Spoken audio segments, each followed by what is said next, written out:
Apakah kamu pernah merasa bahwa segala sesuatu yang kamu percayai dan bangun dengan penuh harapan tiba-tiba runtuh begitu saja?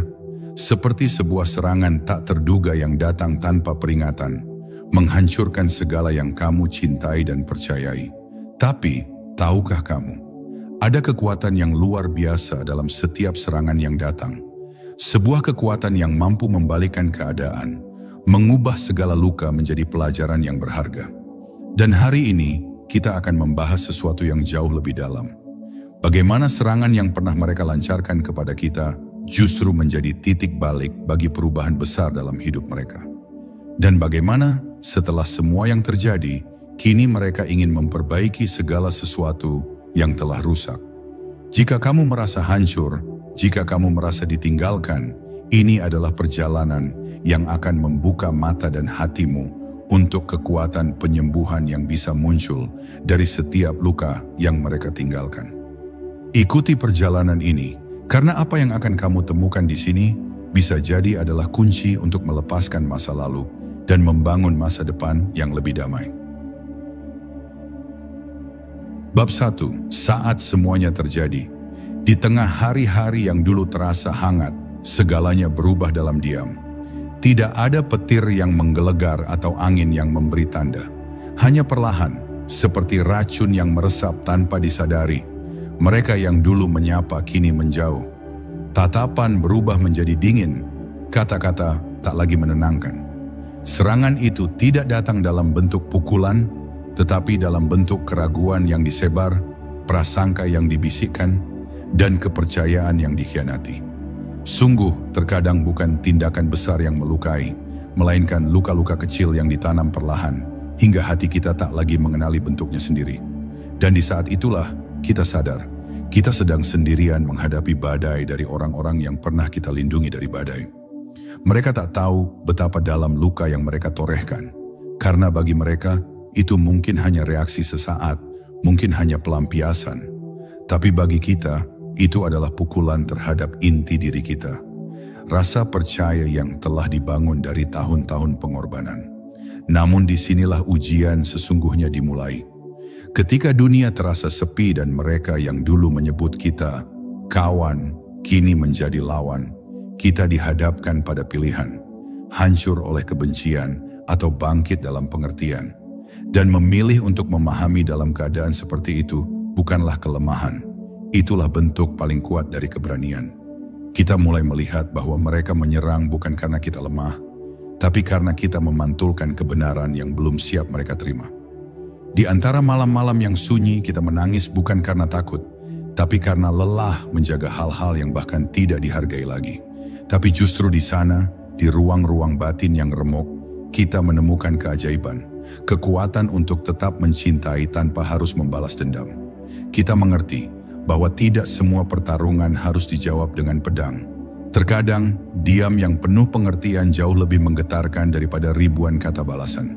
Karena diam itu menyimpan tekad, menyimpan kesadaran bahwa tidak semua luka harus diungkapkan agar bisa sembuh. Ada luka yang justru sembuh ketika dibiarkan bicara dalam doa. Mereka mengira kita hancur, tapi mereka tak tahu bahwa jiwa yang telah disentuh penderitaan justru tumbuh akar yang tak mudah dicabut. Kita menjadi tanah bagi kebijaksanaan, menjadi langit bagi pengampunan, dan menjadi lautan bagi kedalaman rasa. Kita belajar bahwa dalam penderitaan ada ruang bagi pertumbuhan yang tak bisa diajarkan oleh kebahagiaan.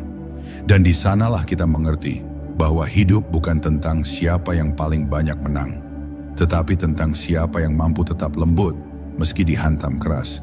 Kelembutan itu bukan kelemahan, tetapi bentuk tertinggi dari kekuatan batin yang telah diuji dan dibuktikan.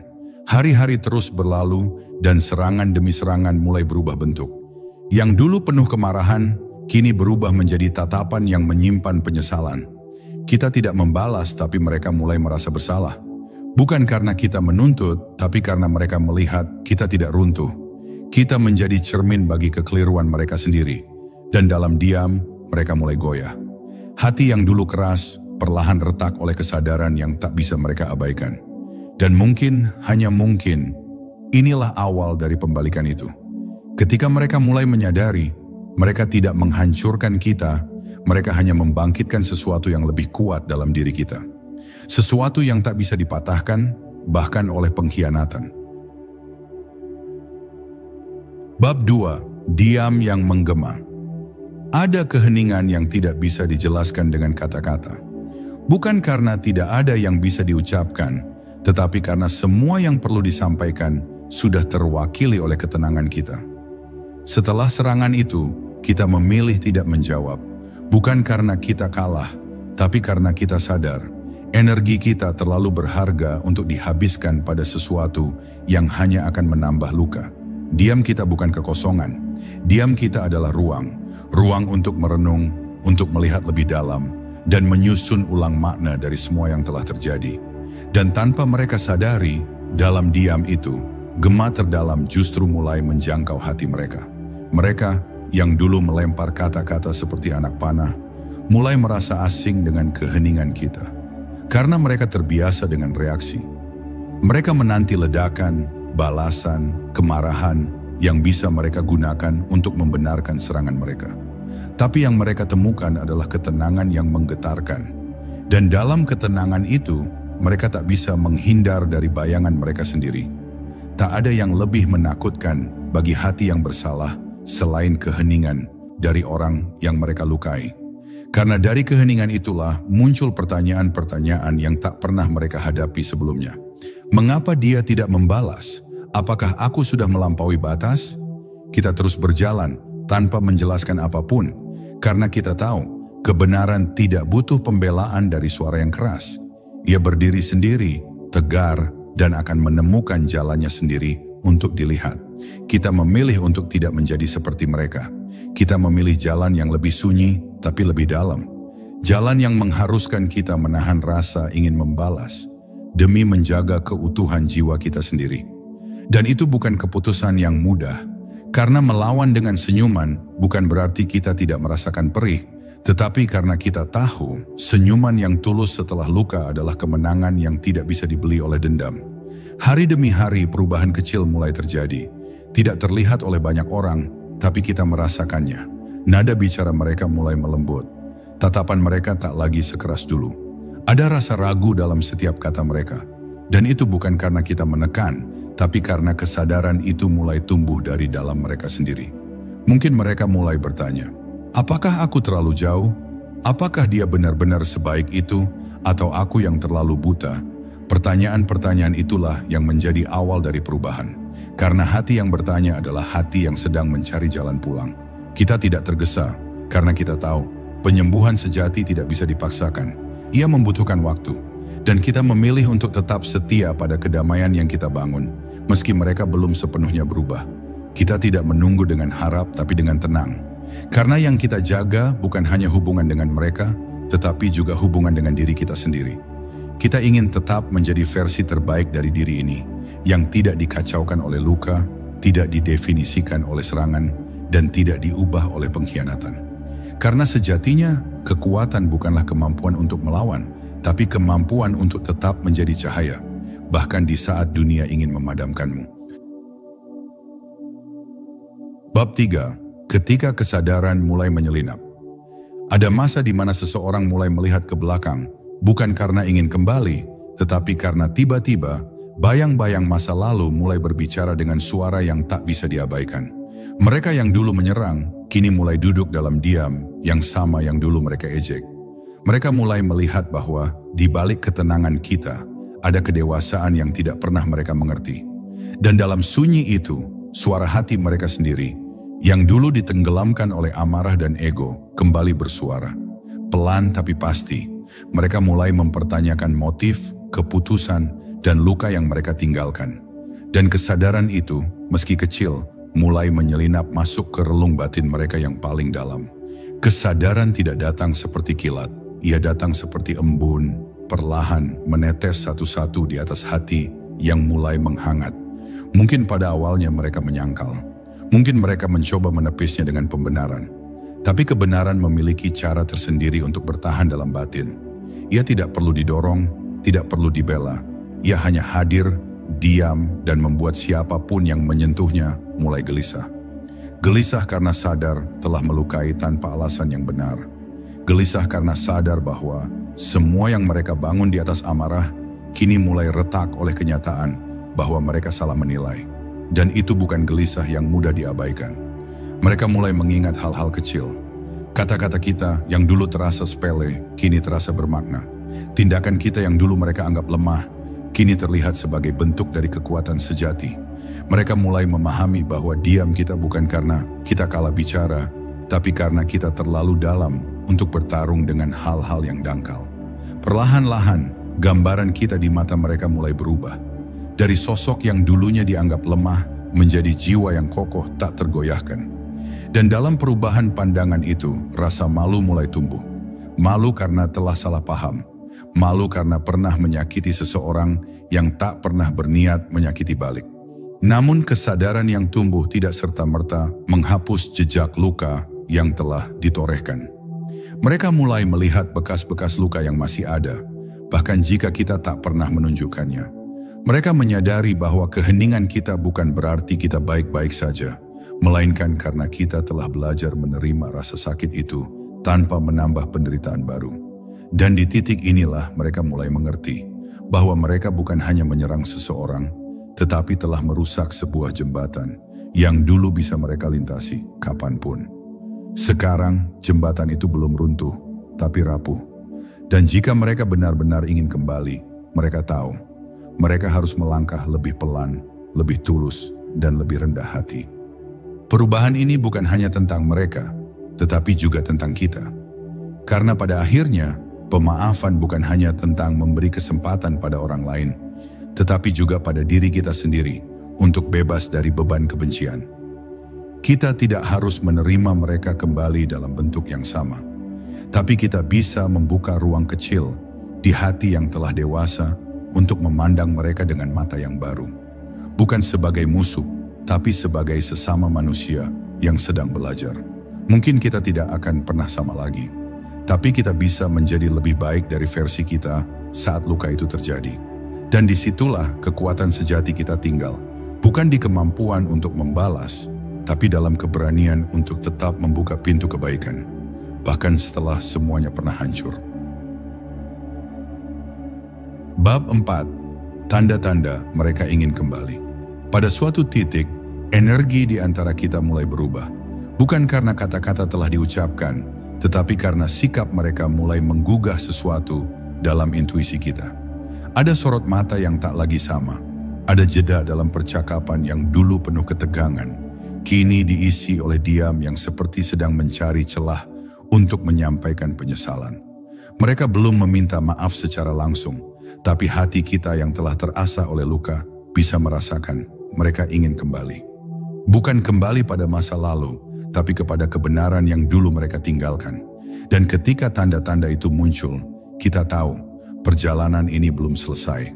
Masih ada pelajaran yang harus dituntaskan, bukan hanya bagi mereka, tapi juga bagi kita sendiri. Mereka mulai hadir dalam bentuk-bentuk kecil, sebuah pesan yang dulu mustahil, sebuah sapaan yang terdengar ragu. Mereka tak lagi bicara dengan nada tinggi. Mereka datang dengan bahasa yang belum sempurna, tapi cukup untuk menunjukkan bahwa hatinya mulai luluh. Dulu mereka datang membawa kesombongan, sekarang mereka datang membawa kebingungan. Dan kita tahu, di balik kebingungan itu, ada pengakuan yang belum bisa mereka ucapkan. Bahwa mereka keliru, bahwa mereka merasa kehilangan, dan bahwa mereka merindukan versi kita yang dulu mereka lukai. Ini bukan saat untuk membanggakan kekuatan kita. Ini adalah saat untuk menguji kedalaman hati kita. Sejauh mana kita bisa tetap bersikap luhur dalam situasi yang mudah, membuat seseorang merasa lebih unggul.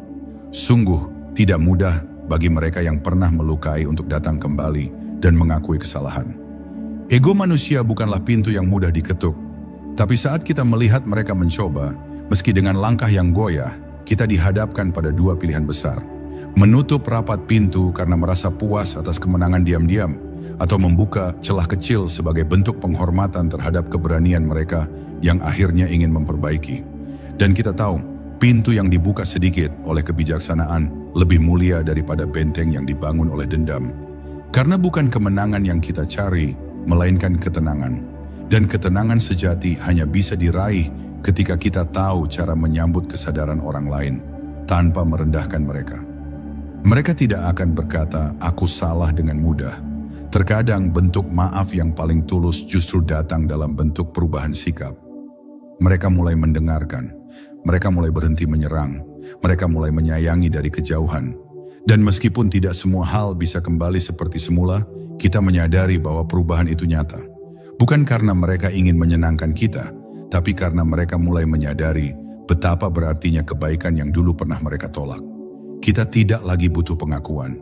Kita hanya ingin tahu bahwa pelajaran ini tidak sia-sia, bahwa luka yang kita alami menjadi jalan bagi seseorang untuk tumbuh menjadi lebih manusiawi. Kini, saat mereka mencoba kembali, kita tidak langsung membuka pelukan. Kita belajar dari perjalanan ini bahwa pintu hati boleh terbuka, tapi pagar kehormatan harus tetap dijaga. Kita memberi mereka ruang, tapi bukan tanpa batas. Kita memberi kesempatan, tapi tidak dengan mengorbankan harga diri kita yang telah kita rawat dalam masa-masa penyembuhan. Dan dari sinilah peran kita berubah. Kita tidak lagi menjadi korban, kita menjadi penjaga gerbang pemulihan.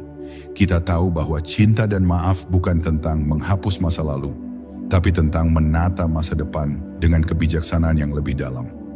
Dan bila mereka benar-benar ingin memperbaiki, maka mereka harus datang bukan hanya dengan kata-kata, tapi dengan hati yang siap belajar ulang dari awal. Bab 5. Ujian terbesar memaafkan tanpa melupakan. Memaafkan bukanlah perkara ringan, terlebih ketika luka itu ditanam oleh tangan yang pernah kita genggam dengan penuh kepercayaan. Ada bagian dari diri kita yang ingin melupakan semuanya, menghapus jejak sakit seolah tak pernah terjadi. Tapi kenyataannya, hati tidak sesederhana itu. Ia mengingat, ia menyimpan. Dan seringkali, justru dari ingatan itulah kita belajar membedakan mana yang harus dijaga, mana yang harus dilepaskan. Maka saat mereka datang membawa penyesalan, kita tidak langsung menaruh harapan. Kita diam. Kita mendengarkan hati, sebab memaafkan tidak bisa dipaksa dan bukan pula kewajiban yang bisa ditagih. Itu adalah anugerah dan hanya bisa lahir dari jiwa yang telah melewati badai. Memaafkan bukan berarti membiarkan kesalahan berlalu tanpa pelajaran. Justru dari memori itulah kita tahu nilai dari kesetiaan. Dari luka itu kita tahu harga dari kepercayaan. Dan itulah mengapa ketika kita memilih untuk memaafkan, kita tidak sedang melupakan. Kita sedang memilih untuk tidak membiarkan luka itu mengubah siapa kita. Kita memilih untuk tidak menjadi seperti mereka. Kita memilih untuk tetap mencintai, tetap menyayangi, meski dengan hati yang telah dijahit ulang. Karena sejatinya, memaafkan adalah bentuk tertinggi dari kemenangan, kemenangan atas amarah, atas dendam, atas keinginan untuk membalas. Mereka mungkin datang membawa kata-kata yang telah mereka susun dengan hati-hati. Tapi kita tahu, kata tidak cukup. Yang kita cari bukan permintaan maaf yang manis, melainkan kejujuran yang terasa. Kita tidak ingin mereka kembali karena merasa bersalah. Kita ingin mereka kembali karena telah benar-benar mengerti siapa kita sebenarnya. Karena ketika seseorang memahami nilai dirimu, mereka tidak akan mengulangi kesalahan yang sama. Dan jika mereka masih membawa bayangan masa lalu tanpa niat untuk berubah, maka pintu maaf itu akan tetap tertutup. Bukan karena kita pendendam, tapi karena kita pelindung bagi kedamaian yang telah kita bangun dengan susah payah. Ada rasa yang aneh saat memaafkan. Ada kelegaan tapi juga kehampaan. Karena kita tahu, walau maaf telah diberikan, tidak semua bisa kembali seperti semula. Kadang jarak harus tetap ada. Bukan karena benci, tapi karena kita sudah tahu batas yang tak boleh dilewati lagi. Kita menyapa, tapi tidak membuka hati seluas dulu. Kita peduli, tapi tidak bergantung. Kita memberi ruang, tapi tidak kehilangan diri.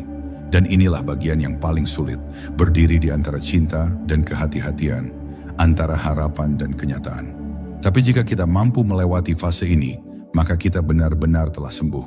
Bukan hanya dari luka mereka, tapi dari bagian diri kita yang dulu terlalu mudah memaafkan tanpa perlindungan. Kini kita berdiri sebagai pribadi yang berbeda, lebih kuat, lebih tenang, dan jauh lebih bijaksana. Kita tak lagi mendefinisikan diri dari bagaimana mereka memperlakukan kita. Kita tahu siapa kita. Kita tahu apa yang pantas kita terima. Dan memaafkan mereka bukan karena mereka layak, tetapi karena kita layak untuk damai. Kita memilih tidak membiarkan bayang-bayang mereka meracuni masa depan kita. Kita memilih untuk tetap berjalan, membawa pelajaran itu sebagai cahaya. Dan jika suatu hari mereka benar-benar berubah, benar-benar mengerti, maka kita akan tahu. Karena jiwa yang sudah matang tidak lagi mencari balas dendam. Ia hanya ingin melanjutkan hidup. Dalam kebaikan, dalam ketenangan, dan dalam cinta yang telah disucikan oleh penderitaan. Bab 6. Ketulusan mereka masih diuji waktu. Ketulusan bukanlah sesuatu yang dapat dibuktikan dalam satu hari. Ia bukan janji yang manis atau kata-kata yang lembut.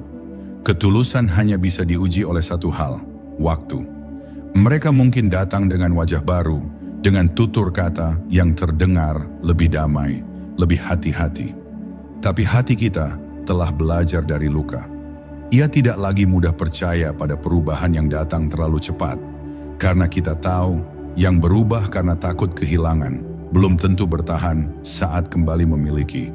Maka kita diam, kita mengamati, kita biarkan waktu yang menjawab apakah mereka sungguh datang membawa ketulusan atau hanya sekadar rasa bersalah yang ingin diredakan. Mereka akan menunjukkan hal-hal kecil, perhatian yang dulu tak pernah ada, pesan yang datang tanpa sebab, sikap yang seolah ingin menunjukkan bahwa mereka telah berbeda. Namun perubahan sejati tidak hanya terlihat dalam momen-momen terang. Ia justru terlihat dalam bagaimana mereka bertahan saat tidak diperhatikan. Bagaimana mereka tetap lembut saat tak mendapat balasan. Bagaimana mereka tidak menyerah hanya karena tidak diberi ruang seperti dulu. Dan jika mereka bertahan di situ dengan rendah hati, dengan sabar, tanpa tuntutan, maka kita tahu itu bukan sekadar penyesalan.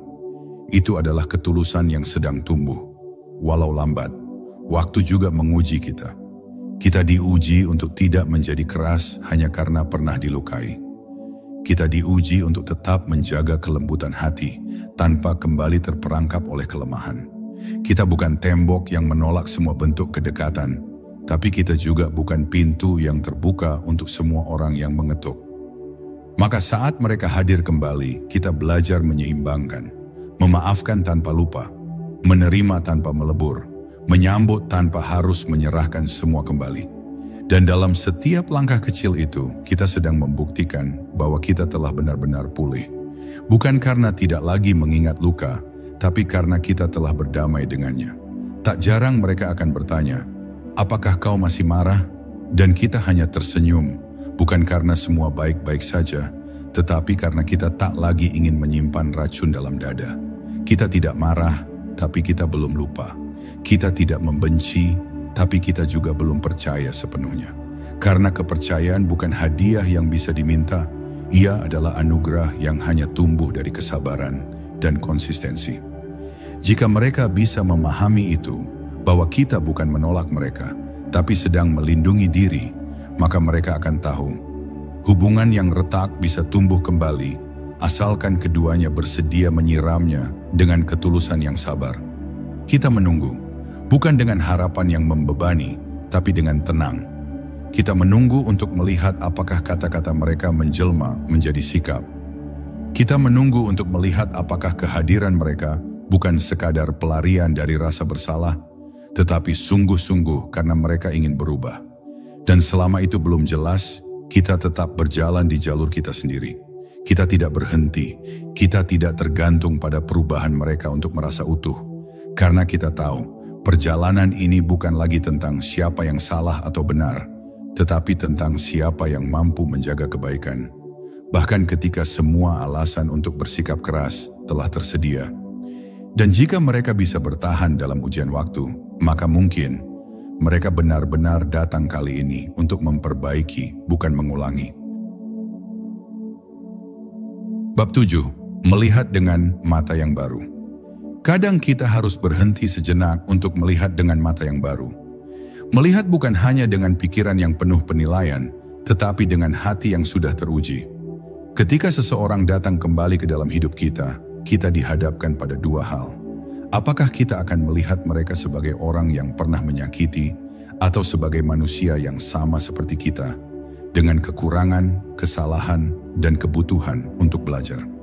Menggali lebih dalam, kita mulai menyadari bahwa kita tidak perlu menilai mereka berdasarkan masa lalu mereka, tapi berdasarkan perjalanan yang telah mereka jalani dan keinginan mereka untuk berubah. Dan meskipun kita tidak dapat melupakan apa yang telah terjadi, kita belajar untuk melihat mereka dengan belas kasih, bukan dengan kebencian. Melihat dengan mata yang baru bukan berarti mengabaikan luka. Kita bukan melupakan atau memaafkan tanpa pertimbangan. Kita hanya memilih untuk tidak membiarkan masa lalu menghalangi kemampuan kita untuk menyambut perubahan. Kita tahu bahwa tidak ada yang sempurna, bahkan kita sendiri. Kita telah tumbuh melalui perjalanan yang penuh dengan kesalahan. Dan sekarang kita dapat melihat bahwa orang lain juga berhak atas kesempatan untuk berkembang. Mereka yang dulu melukai bisa saja sedang berusaha menebus kesalahan mereka dengan cara yang mereka tahu, meskipun itu tak selalu tampak sempurna. Melihat dengan mata baru adalah tentang membuka ruang bagi kemanusiaan, ruang untuk pertumbuhan, dan ruang untuk belajar menerima tanpa menghakimi. Tentu saja, kita tidak bisa mengabaikan fakta bahwa beberapa luka begitu dalam, dan mungkin beberapa pengkhianatan terlalu berat untuk segera dilupakan. Tapi ada sesuatu yang luar biasa dalam kemampuan untuk tetap melihat manusia, bukan hanya tindakan mereka. Di balik setiap kata kasar ada rasa takut. Di balik setiap tindakan yang menyakitkan ada ketidakpastian. Kita mungkin tidak akan pernah tahu sepenuhnya alasan di balik setiap perbuatan mereka, tapi kita bisa memilih untuk melihat mereka lebih dari sekadar pencipta luka. Kita bisa memilih untuk melihat mereka sebagai bagian dari dunia yang sama yang kita jalani dengan perjuangan dan kerentanannya. Itu adalah pilihan untuk melihat dengan kasih, tanpa menghapus kenangan, tetapi dengan menyadari bahwa kita semua berproses. Melihat dengan mata baru berarti memberi kesempatan bagi mereka untuk tumbuh, namun juga untuk kita sendiri. Kita belajar untuk tidak lagi terjebak dalam pola lama, pola yang melibatkan pembalasan, rasa sakit, dan penyesalan. Kita membebaskan diri dari perasaan-perasaan itu dan memberi ruang bagi kedamaian. Kita tidak akan pernah kembali menjadi orang yang dulu. Kita telah berubah dan mereka pun demikian. Tetapi ada keindahan dalam melihat orang yang pernah melukai kita, kini berusaha mengubah dirinya. Itu bukan tentang menerima semuanya kembali, tetapi tentang memahami bahwa perubahan adalah hal yang mungkin dan memberikan ruang untuknya adalah kebijaksanaan. Dan mungkin saat kita melihat mereka dengan mata yang baru, kita juga menemukan bagian dari diri kita yang telah lama terlupakan. Bagian yang lebih kuat, lebih penuh pengertian, dan lebih damai. Karena kita tidak hanya melihat mereka yang datang kembali, tetapi kita juga melihat diri kita yang telah tumbuh. Kita melihat kekuatan dalam pengampunan, kedamaian dalam melepaskan, dan kebijaksanaan dalam memilih untuk berdamai, meski tak semua hal kembali seperti semula. Melihat dengan mata yang baru bukan hanya tentang memberi kesempatan kedua kepada orang lain, tetapi juga memberi kesempatan kedua pada diri kita sendiri untuk tidak terjebak dalam masa lalu dan untuk melangkah maju dengan hati yang lebih ringan. Bab 8. Menyusun kembali patahan-patahan. Ketika sebuah hubungan retak, kita dihadapkan pada kenyataan bahwa segala sesuatu yang kita bangun dengan penuh harapan mungkin tidak akan kembali seperti semula. Ada patahan-patahan yang sulit untuk disatukan lagi. Namun yang kita lupa adalah bahwa patahan-patahan itu bisa menjadi bagian dari mosaik yang lebih indah. Seperti kaca pecah yang disusun kembali, meski tak sempurna, ia tetap bisa memantulkan cahaya. Mungkin kita tidak akan pernah bisa menyatukan kembali segala yang hilang, tetapi kita belajar untuk merangkai bagian-bagian itu dengan cara yang lebih bijaksana. Menyusun kembali patahan-patahan bukanlah tentang mengembalikan segalanya, melainkan tentang menemukan kekuatan dalam kekurangan. Seringkali kita menganggap bahwa rekonsiliasi berarti mengembalikan semuanya pada tempatnya, seperti sebelum terluka. Namun kenyataannya, rekonsiliasi bukanlah tentang mengembalikan waktu atau memaksa semuanya berjalan sesuai keinginan kita. Rekonsiliasi adalah tentang menerima kenyataan bahwa kita dan mereka telah berubah. Kita bukan lagi orang yang sama seperti dulu, begitu juga dengan mereka. Namun di tengah perbedaan itulah, kita dapat menemukan cara untuk berdamai dengan perubahan itu. Kita bisa menyusun kembali hubungan yang telah terpecah, tidak dengan harapan bahwa semuanya akan utuh, tetapi dengan pemahaman bahwa keutuhan sejati terletak pada cara kita menerima ketidaksempurnaan. Menyusun kembali patahan-patahan bukan hanya tentang memberi kesempatan pada orang lain. Ini juga tentang memberi kesempatan pada diri kita sendiri untuk menerima bahwa kita tidak sempurna, bahwa kita juga pernah membuat kesalahan. Mungkin ada hal-hal yang kita sesali dalam perjalanan ini, namun kita tidak bisa hidup dalam penyesalan itu selamanya. Kita harus belajar untuk memaafkan diri kita sendiri, untuk memahami bahwa kita semua melakukan yang terbaik yang kita bisa dengan apa yang kita ketahui pada saat itu. Dan dengan menerima kesalahan kita menjadi lebih mampu untuk menerima patahan-patahan dalam hubungan kita, dan lebih bijaksana dalam menyusunnya kembali. Ada pelajaran yang hanya bisa dipelajari melalui patahan-patahan. Karena hanya setelah sesuatu pecah, kita bisa melihat setiap bagiannya lebih jelas. Kita bisa melihat kelemahan, kekuatan, dan keindahan dari masing-masing bagian itu. Dalam perjalanan untuk menyusun kembali, kita belajar untuk menghargai setiap bagian, meskipun tidak ada yang sempurna. Kita belajar bahwa kerusakan bukan akhir dari segalanya.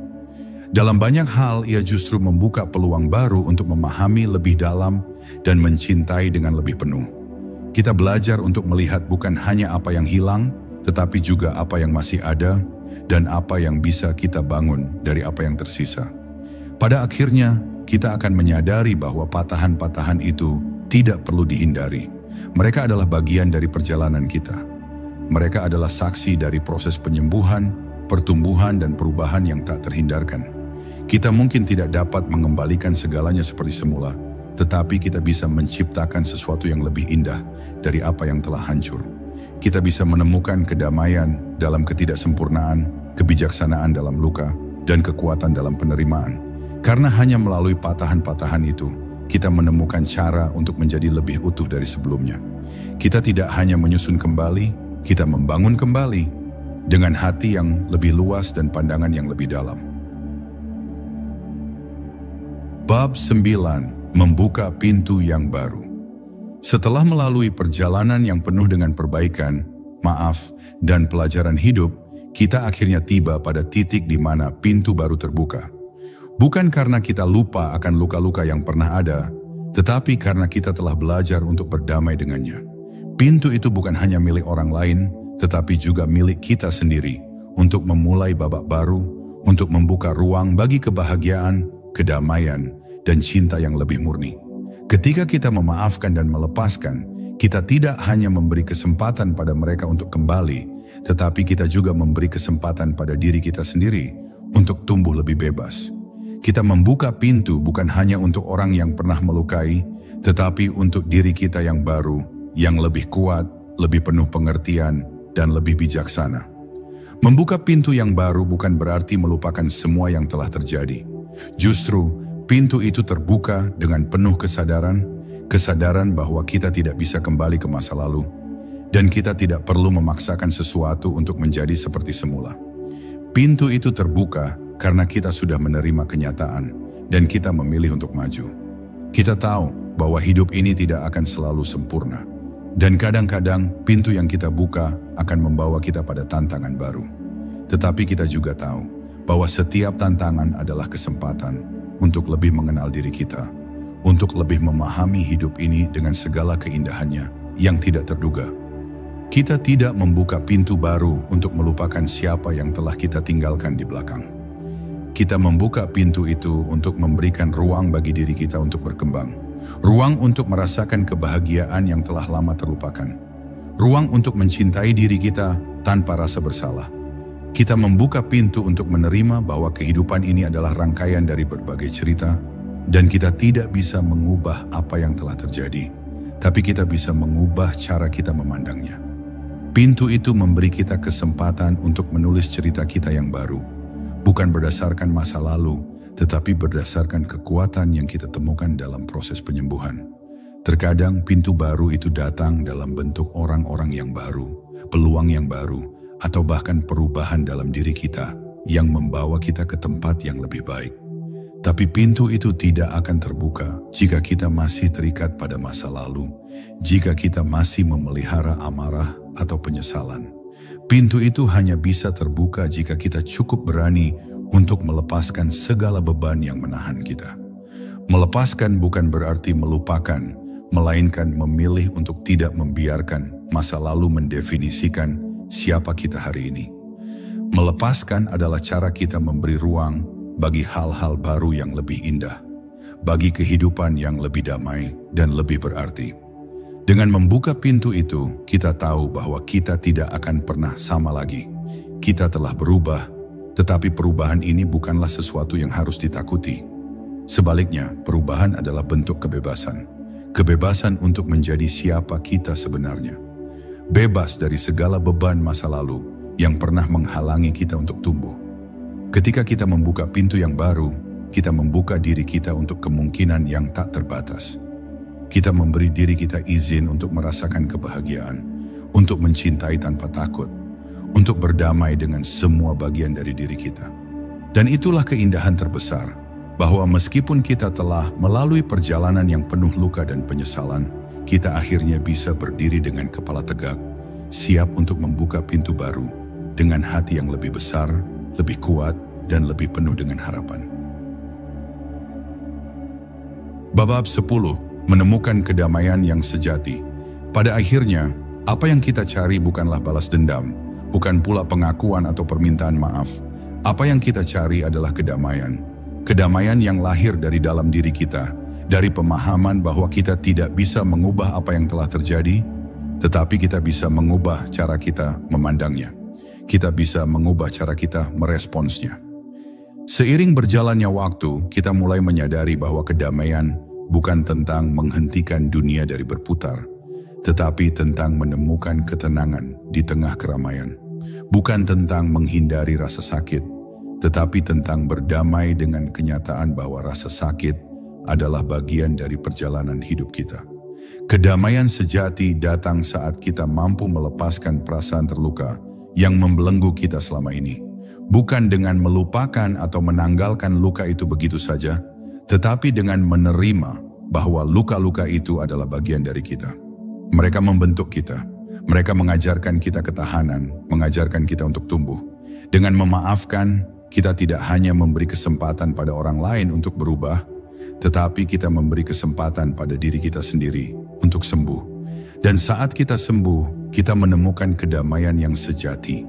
Kedamaian yang tidak tergantung pada apa yang dilakukan orang lain, tetapi kedamaian yang datang dari dalam diri kita sendiri, dari hati yang penuh dengan pengertian dan kasih.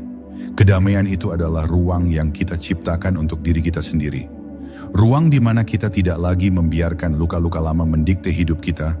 Ruang di mana kita tidak lagi terperangkap dalam penyesalan atau dendam. Kita memilih untuk hidup dengan hati yang terbuka, meski tidak selalu sempurna. Kita memilih untuk tidak membiarkan masa lalu mengendalikan kita, tetapi membiarkannya menjadi guru yang mengajarkan kita lebih banyak tentang diri kita sendiri. Kedamaian sejati adalah kebebasan. Kebebasan dari masa lalu, kebebasan dari ketakutan, kebebasan untuk menjadi diri kita yang sebenarnya, tanpa beban, tanpa penghakiman. Tentu saja kedamaian ini bukan sesuatu yang bisa didapatkan dengan mudah. Itu adalah proses yang membutuhkan waktu, kesabaran, dan pengertian yang mendalam. Kita harus siap untuk menghadapi hari-hari yang sulit, untuk menghadapi saat-saat di mana kita merasa terjebak oleh kenangan atau perasaan yang belum terselesaikan.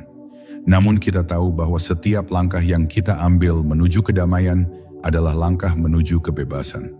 Dan meskipun perjalanan ini penuh tantangan, kita tahu bahwa kita tidak berjalan sendirian.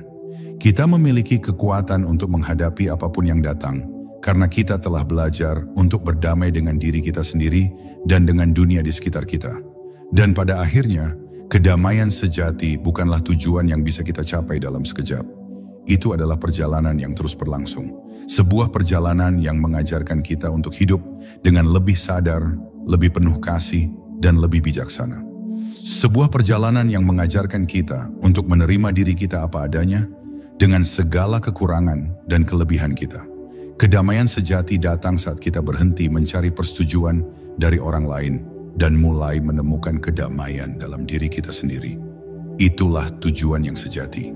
Itulah hadiah terbesar yang bisa kita berikan kepada diri kita sendiri. Sebab ketika kita menemukan kedamaian dalam hati kita menemukan kebahagiaan yang sejati. Kebahagiaan yang tidak tergantung pada apa yang terjadi di luar kita, tetapi kebahagiaan yang datang dari dalam diri kita, yang telah sembuh, yang telah tumbuh, dan yang siap untuk terus melangkah maju, penuh harapan. Dan kini, setelah kita melalui perjalanan ini, kita menyadari satu hal yang sangat penting. Tidak ada yang sia-sia dalam setiap luka dan setiap serangan yang kita hadapi. Mereka yang pernah melukai kita, akhirnya akan menyadari bahwa mereka juga perlu merasakan perubahan dalam diri mereka. Dan meskipun mereka datang untuk memperbaiki segala yang rusak, kita telah menjadi lebih kuat, lebih bijaksana, dan lebih damai dari sebelumnya. Kita telah belajar bahwa penyembuhan sejati bukan datang dari luar, tetapi dari dalam diri kita sendiri. Kita tidak pernah lagi terikat oleh apa yang telah terjadi, tetapi memilih untuk melangkah maju dengan hati yang lebih penuh pengertian dan cinta yang lebih dalam. Jika kamu merasa siap untuk melepaskan masa lalu dan menyambut masa depan dengan penuh harapan, ingatlah, kedamaian sejati datang dari dalam dirimu. Jangan biarkan apapun menghalangi perjalanan itu. Semoga kamu menemukan kedamaian yang sejati dan kekuatan untuk melanjutkan hidupmu lebih baik dari sebelumnya. Sampai jumpa di perjalanan berikutnya dengan hati yang lebih bebas dan lebih penuh cinta.